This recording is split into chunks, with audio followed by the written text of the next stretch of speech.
ไม้เป่าวันนั้นเช็คเกี่ยวสีพร้อมด้วยน้องๆหลายผู้หลายคนพร้อมด้วยนักแสดงในรายการเนาะ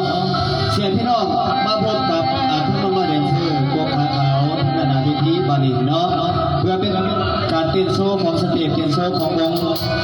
พบและสัมผัสกับน้องๆแดนเซอร์พัฒนาเวทีบ้านพักสำนักงานหมอลำคณะดาวดวงไม้อยู่ที่บ้าน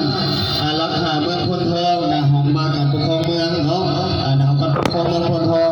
หรือว่าสำนักงานที่2ก็อยู่ทางบ้านสอนภาคเมืองสระสมบูรณ์น้องๆไปหามาจ้างทางใดก็ได้